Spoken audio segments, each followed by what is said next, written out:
In this short video, I'd like to talk about the Concerto Grosso and some of the vocabulary that goes along with it. We have Bach's Brandenburg Concerto No. 5, the first movement, as an example of the Concerto Grosso. The Concerto Grosso was the main early Baroque type of concerto for a group of solo instruments and a small orchestra. This is a little bit different than the Vivaldi that we heard last time. The Four Seasons by Vivaldi was a set of concertos for solo violin and orchestra, and what the Concerto Grosso is made up of is a group of solo instruments.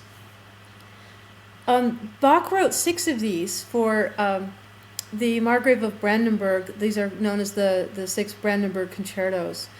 He probably wrote these for maybe some money or for a job or for an honorary title, but they were actually performed by the orchestra in Curtin, where he was situated at the time. Each of them uses a different group of solo instruments, which gives us a wide range of unusual tone colors, unusual combinations of instruments, imaginative contrast between the soloists and the orchestra. Brandenburg Concerto No. 5 features as the solo group the flauto traverso, which is the flute, the violin. Here you see the violino principale, that would be one of the solo instruments. And then underneath that, those are the instruments of the orchestra. They're string instruments. Ripieno means that's part of the larger group. And then underneath at the bottom, it says cembalo concertato. That's the harpsichord. And the harpsichord is not only one of the solo instruments, actually very prominent, but it also has the double duty of playing the basso continuo part as well. So there you'll see the figured bass on the bottom with the numbers.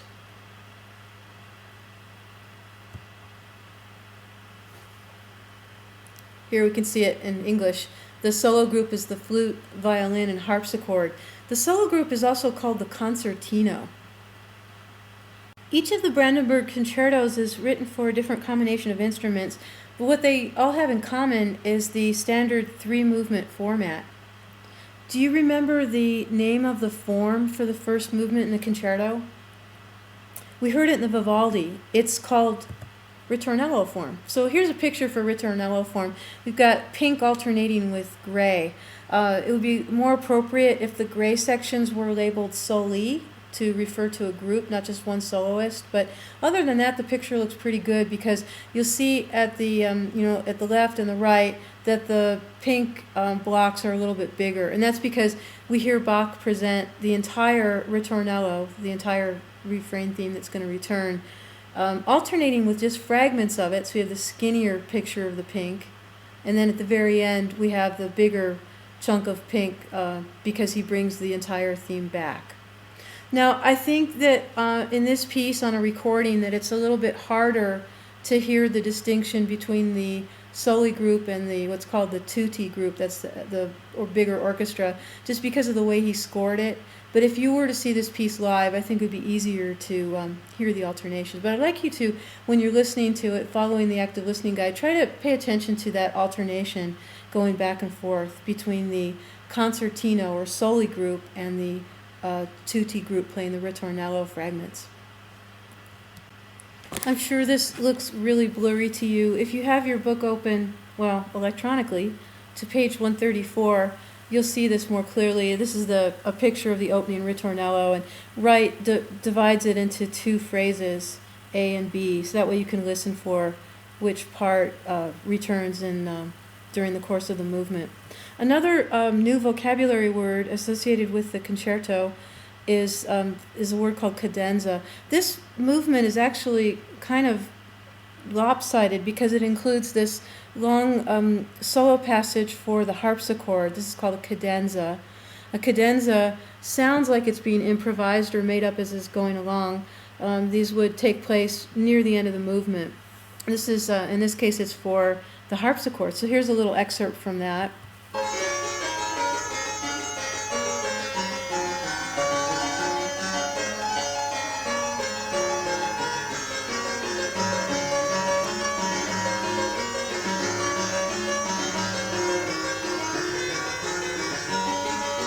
Well, when you listen to the rest of the piece, you'll hear how much flashier it gets. Lots of fast scales and just is all over the place. Anyway, it shows off the ability of the keyboard. This is the harpsichord playing by itself, no other instruments in the orchestra.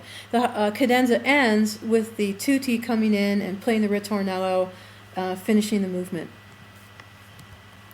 Before you listen to this piece, I wanted to point out some of the features that are late Baroque. As we heard in the earlier music as well, this still uses the basso continuo. And remember, that's the continuous bass or set of chords that continuously underlie the melody in a piece of Baroque music. We hear this in the use of the harpsichord and the low strings. Also, you'll hear the use of terraced dynamics. Maybe not so much on this recording, but in theory, when you have a smaller group alternating with a larger group, you're going to get sudden dynamic changes. Also, you will hear the abundant use of melodic sequence, and that is, we heard in the Gabrielli a couple weeks ago, that's when you take a series of notes, and it's kind of like copying and pasting, but you paste it at higher or lower pitch levels, so you can listen for that. Lots of ornamentation, for example, the use of trills, that is where you play two adjacent notes very quickly in alternation. And then finally, this music is tonal. This particular piece is in D major. The major and minor scales have replaced the church modes, and that's what gives it a feeling of gravitational pull. You can feel when a phrase cadences, because it kind of makes sense. It gives the feeling of direction. And one thing that I don't have listed here that you'll also notice is just overall rhythmic clarity. Okay, those are just some of the features of the late Baroque that you'll hear in Bach's Brandenburg Concerto No. 5.